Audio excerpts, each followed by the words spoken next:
Antes de abordar el tema de la lección de hoy, continuando con nuestra serie de la armonía de los evangelios, quiero refrescar un poco la memoria de la última lección.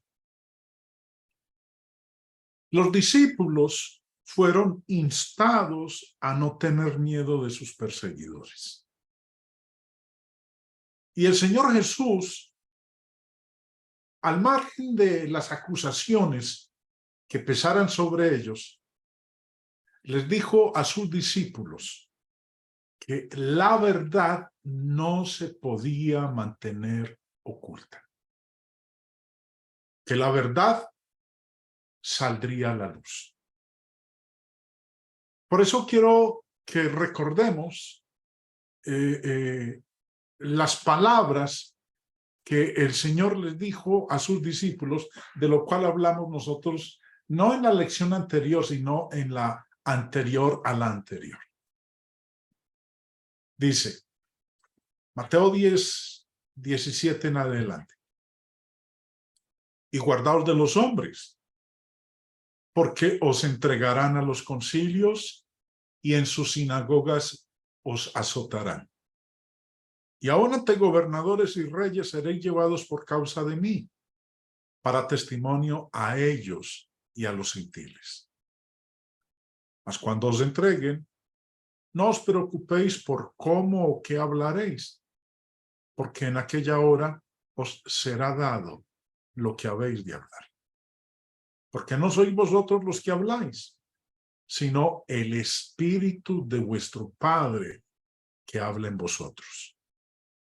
El hermano entregará a la muerte al hermano y el padre al hijo, y los hijos se levantarán contra los padres y los harán morir.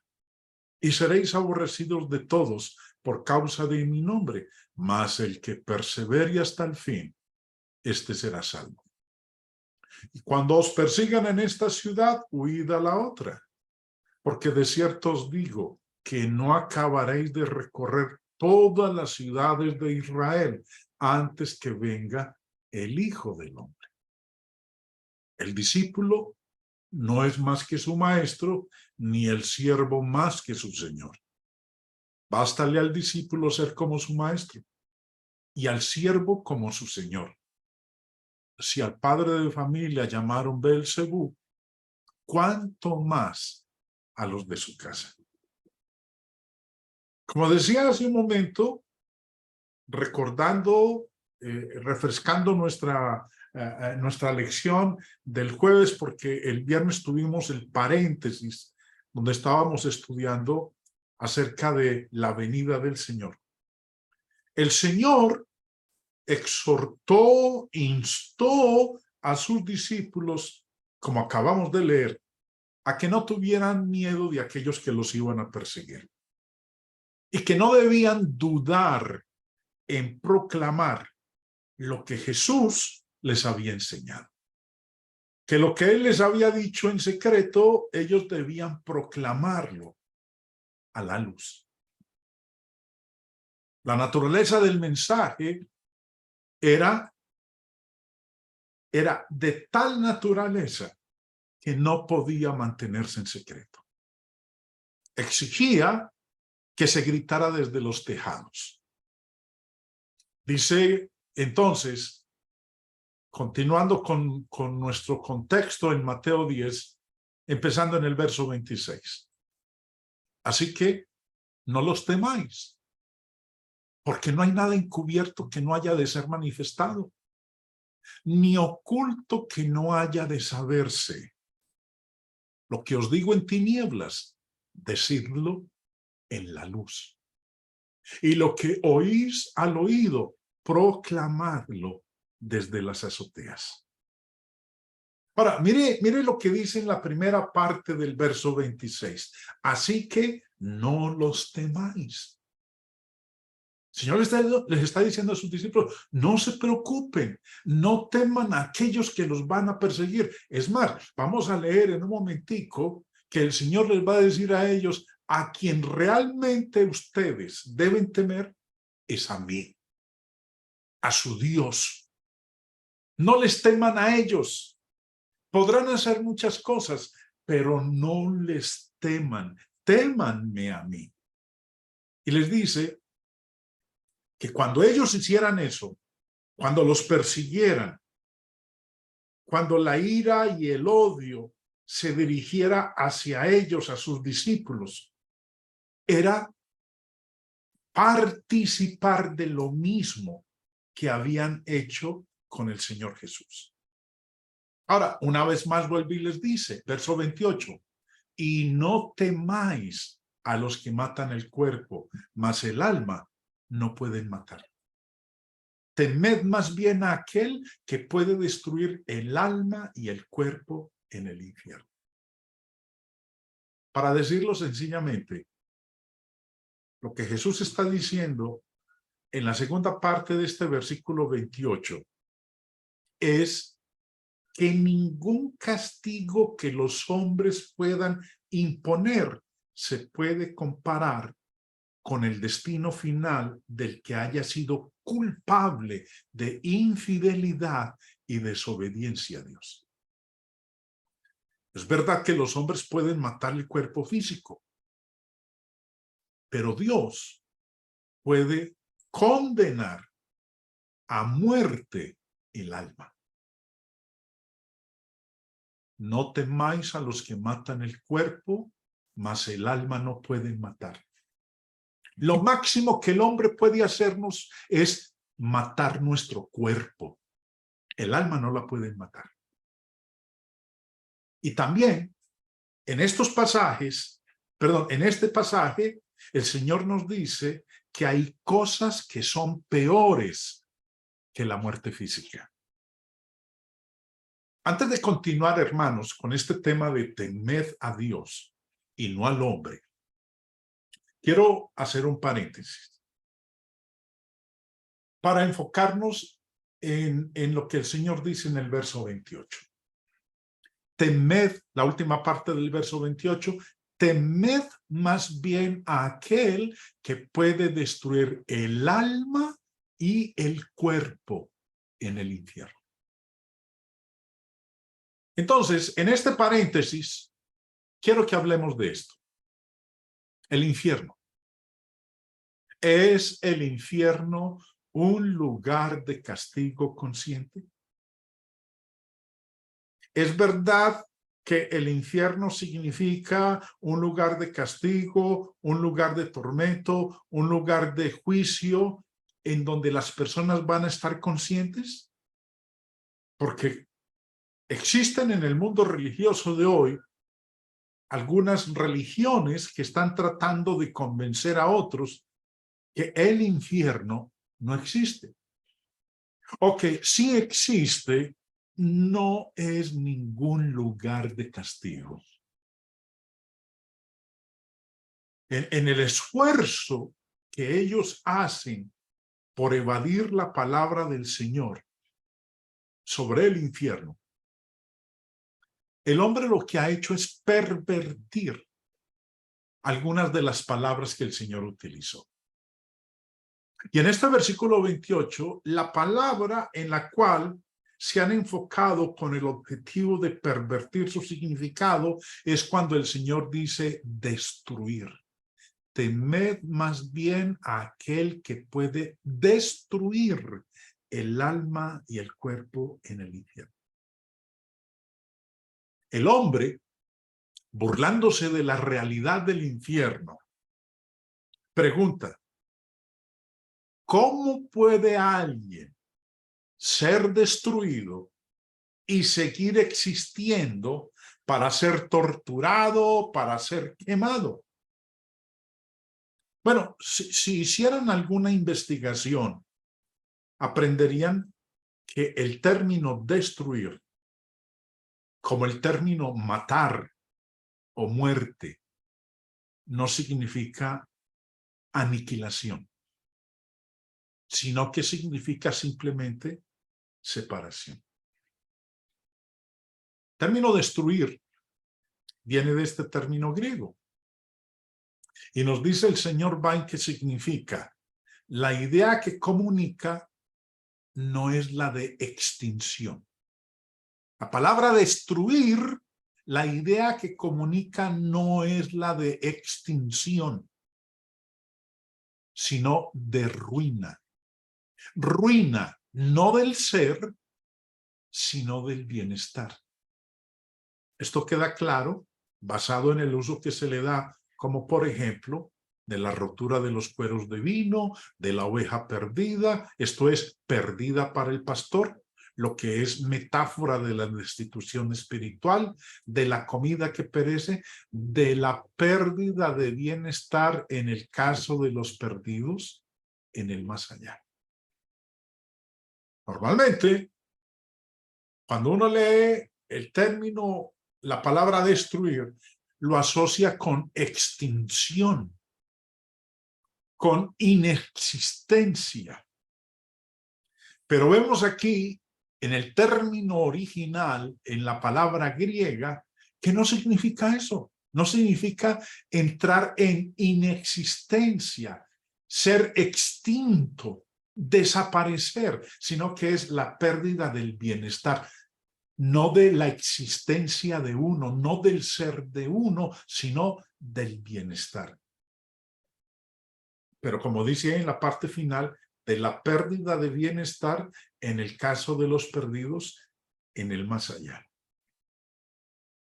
Romanos capítulo 14. Con respecto a aquí el apóstol Pablo, hablando con respecto a comer la carne ofrecida a los ídolos, escribió: pero si por causa de la comida tu hermano es contristado, ya no andas conforme al amor. No hagas que por la comida tuya se pierda aquel por quien Cristo murió. Aquí, Pablo usa no el término destruir, sino perder. No hagas que por la comida tuya se pierda. Y lo interesante es que la palabra perder aquí es traducida de la misma palabra que en Mateo 10:28 se usa para traducir destruir. Apolumia. No hagas que por la comida tuya se pierda. No dice que por la comida tuya se extinga o deje de existir o entre en un estado de inexistencia.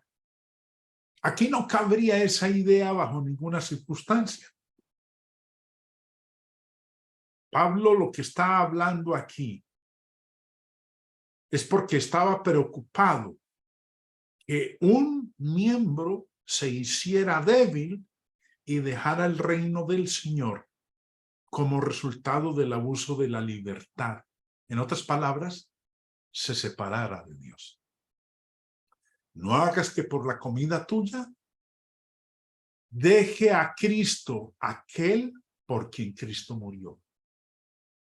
Es la idea de lo que está transmitiendo Pablo aquí en este texto de Romanos capítulo 14.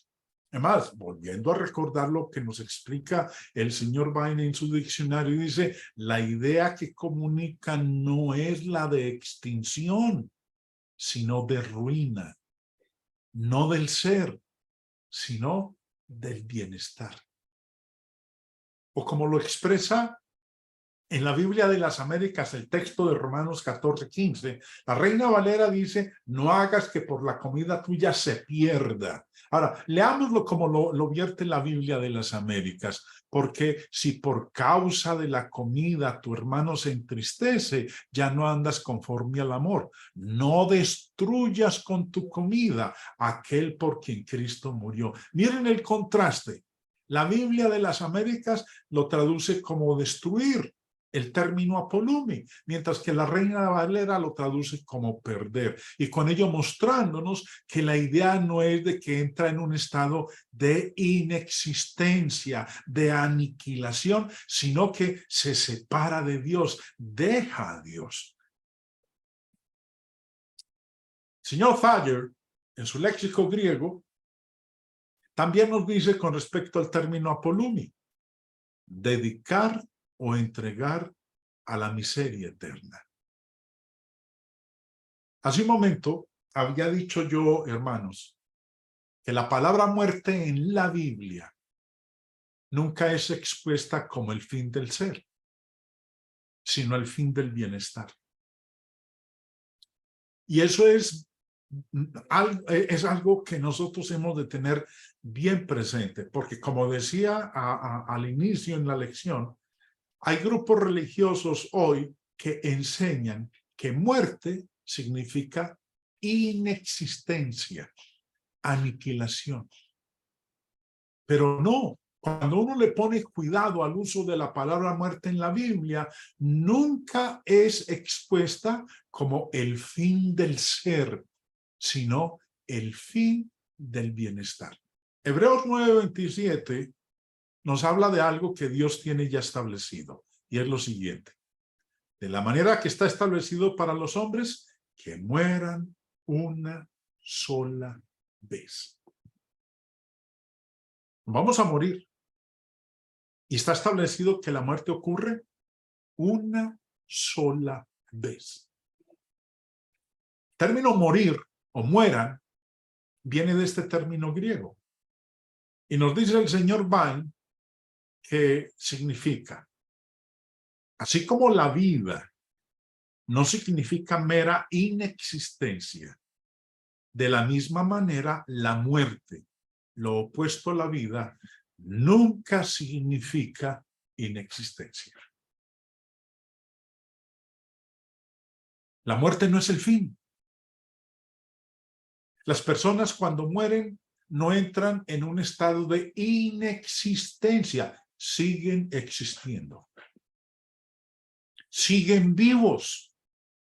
No, el ser humano no es aniquilado cuando su alma se separa del cuerpo. Por eso, preste la atención a lo que dice aquí el señor Vine. Así como la vida no significa mera existencia, de la misma manera la muerte, lo opuesto a la vida, nunca significa inexistencia. Yo quiero leerles una cita de lo que creen y enseñan un grupo muy conocido por nosotros, los Testigos de Jehová. En este libro de ellos, Sea Dios Veraz, en la página 77, en el párrafo 14, y como estamos hablando del infierno, recuerden que el Señor le ha dicho a sus discípulos, no teman a los que matan el cuerpo, mas el alma no pueden matar. Temed más bien a aquel que puede destruir el alma y el cuerpo en el infierno. Bueno, si usted no alcanza a leer en su computadora, o a lo mejor lo está viendo en su celular, no alcanza a leer lo que yo resalté aquí en la página 77, pues se lo voy a ampliar para que leamos lo que dicen ellos en este párrafo 14 de su libro Sea Dios Veraz. Dice, en todos los lugares donde infierno se traduce de la palabra griega Gehenna, significa la destrucción o extinción eterna. Ahora, eso es una tergiversación del idioma griego. Porque como ellos mismos lo dicen ahí, y es verdad, infierno se traduce de la palabra griega Gehenna. Y no hay ninguna evidencia de que en el Nuevo Testamento Gehenna, que es traducida por infierno al español, jamás signifique aniquilación, destrucción o extinción eterna. Más bien, la evidencia en el Nuevo Testamento prueba abundantemente lo contrario. Es más, vamos a mirar nosotros en un momento una serie de pasajes. Gehenna es el término griego del cual se traduce la palabra infierno en nuestras Biblias. Léxico griego de R. Gingrich dice, Valle de los hijos de Hinnom, una hondonada al sur de Jerusalén. Ahí, acorde a la creencia popular de los últimos judíos, tendrá lugar el juicio final. En los evangelios, este es el lugar de castigo en la siguiente vida, el infierno.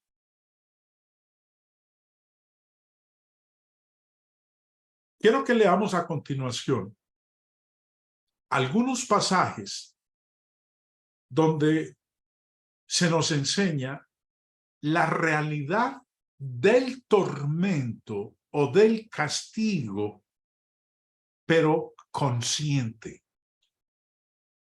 No que infierno signifique destrucción o extinción eterna, sino castigo, tormento consciente. Por ejemplo, recordemos lo que veíamos hace un rato en la lección, que cuando el Señor dijo, temed más bien a aquel que puede destruir el alma y el cuerpo en el infierno, la palabra destruir no significa extinción. Significa pérdida no del ser, sino del bienestar. En el infierno el hombre no va a experimentar ningún gozo, ninguna felicidad, placer. En el infierno, lo que el ser humano va a experimentar como consecuencia de haber muerto fuera de Cristo, haber muerto en desobediencia, es tormento, tormento eterno consciente. Volviendo al diccionario griego del señor Thayer, nos dice que apolumi es ser entregado, destruir, del término griego apolumi, ser entregado al sufrimiento eterno, pero estando consciente. O como nos explica el señor Robertson en su comentario al texto griego, destruir no es aquí aniquilación, sino castigo eterno en la gehenna, el infierno real. Apocalipsis 20:10 dice, y el diablo que los engañaba fue lanzado en el lago de fuego y azufre. Recordemos que el lago de fuego y azufre es el infierno. Dice que en ese lago de fuego y azufre estaban la bestia y el falso profeta. ¿Y qué les va a suceder? Dice, serán atormentados día y noche por los siglos de los siglos. Un tormento eterno. Serán atormentados. La palabra viene de este término griego basanizo y nos dice el señor Bain que el verbo basanizo primariamente frotar sobre la piedra de toque, poner a prueba y de ahí examinar bajo tortura. Denota torturar, atormentar, afligir. Y el señor Thayer, en su léxico griego, dice, significa literalmente atormentar, ser acosado, torturar u hostigar con intensos dolores. Pero esa tortura va a ser día y noche por los siglos de los siglos. Varios pasajes. Mateo 8 dice el Señor. Entrando Jesús en Capernaum, vino a él el centurión rogándole y diciendo, Señor, mi criado está postrado en casa, paralítico, gravemente atormentado. La palabra atormentado aquí es de la misma palabra utilizada en Apocalipsis 20:10. El siervo de este centurión estaba siendo atormentado, torturado, hostigado con intensos dolores. Ya nosotros habíamos estudiado en una de las lecciones anteriores el caso de este milagro que el Señor realizó con este siervo del centurión. Pero vemos entonces cuál era la condición de este hombre. Eso mismo es lo que va a ocurrir en el infierno.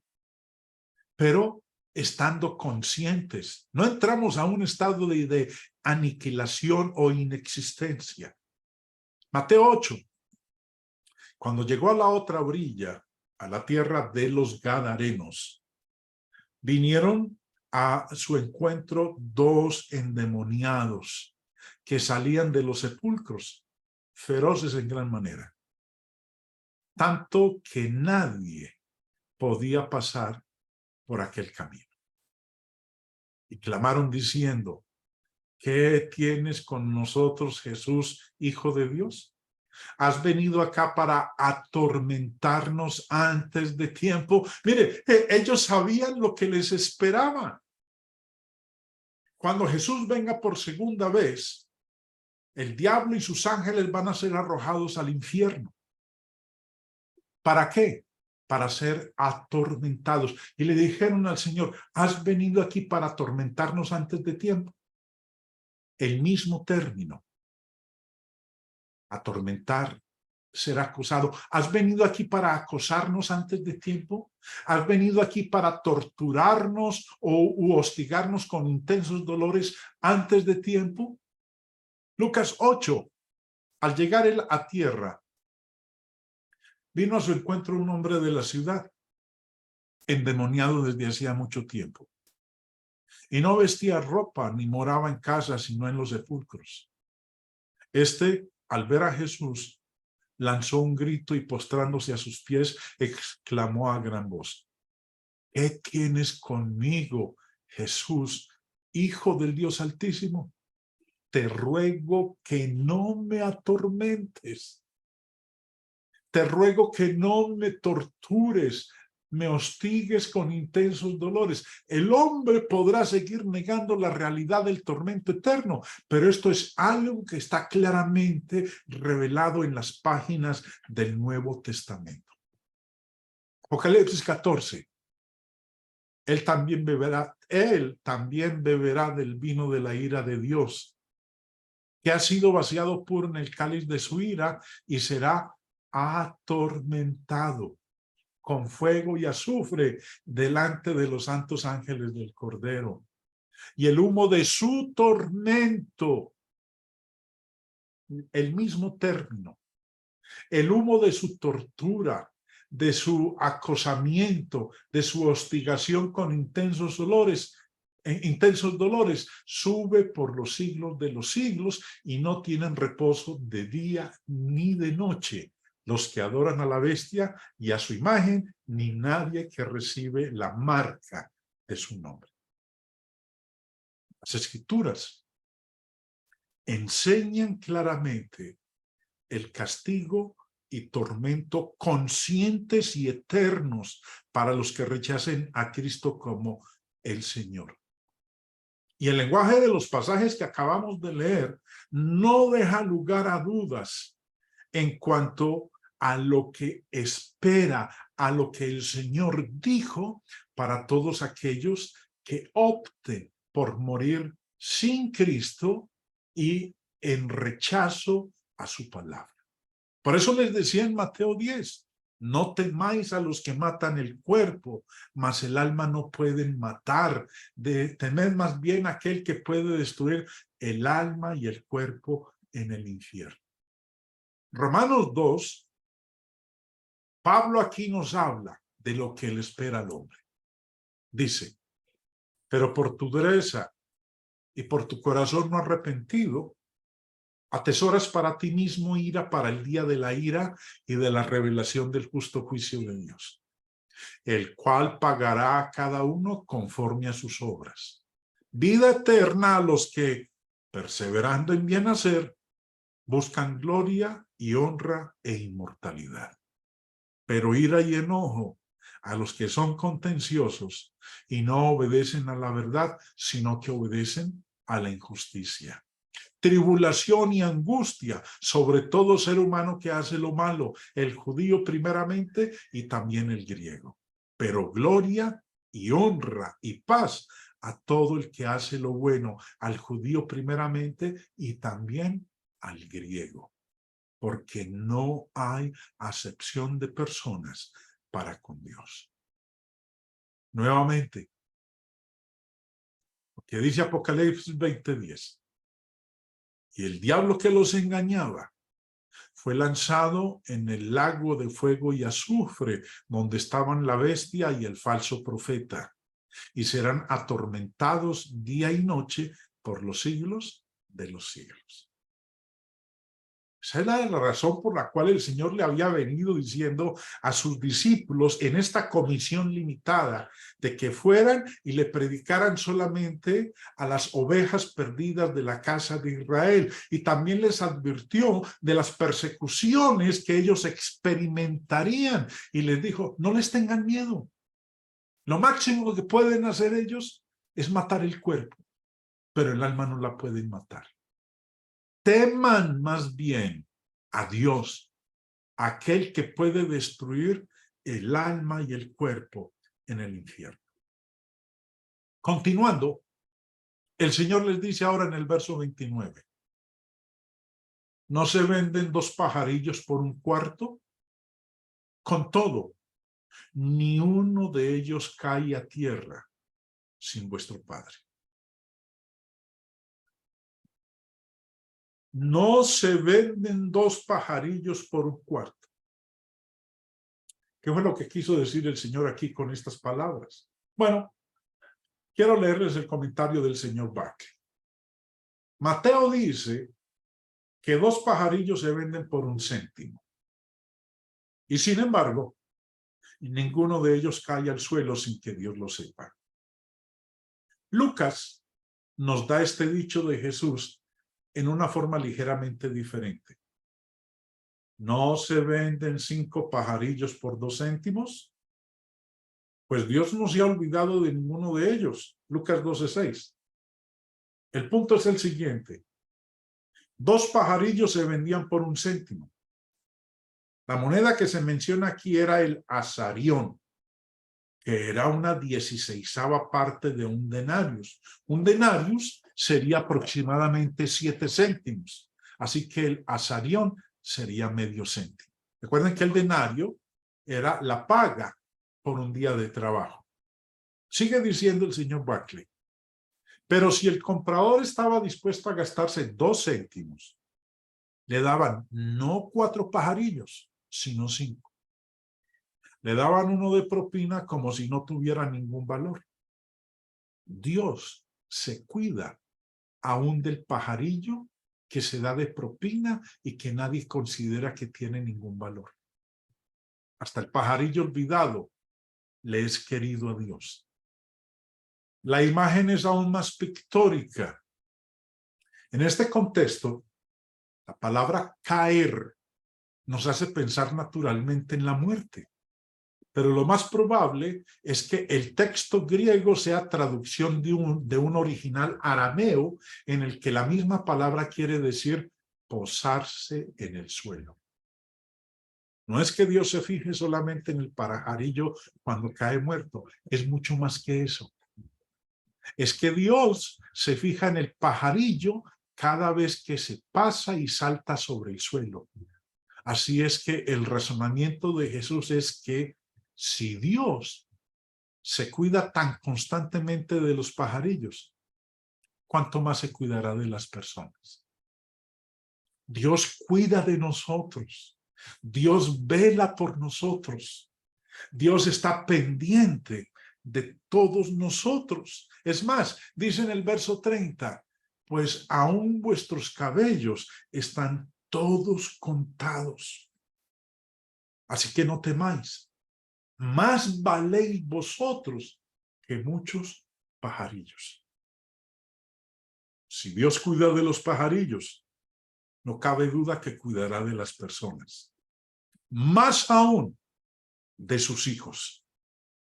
Ahora, la promesa que el Señor le hace a estos hombres fue que si confesaban fielmente a Cristo ante los hombres, Él los confesaría ante el Padre. Verso 32. A cualquiera, pues, que me confiese delante de los hombres, yo también le confesaré delante de mi Padre que está en los cielos. Y a cualquiera que me niegue delante de los hombres, yo también le negaré delante de mi Padre que está en los cielos.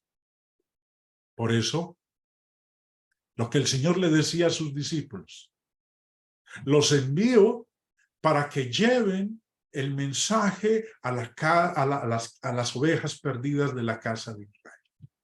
Los perseguirán, hasta los matarán, serán enjuiciados, serán encarcelados, pero no tengan miedo. No les teman. Lo máximo que podrán hacerles a ustedes es quitarle la vida, matar el cuerpo, pero no pueden matar el alma. A quien realmente deben ustedes temer es a Dios, al que puede destruir el alma y el cuerpo en el infierno. Y para Dios somos infinitamente valiosos. Dios anda preocupado, pendiente, al tanto de todos nosotros.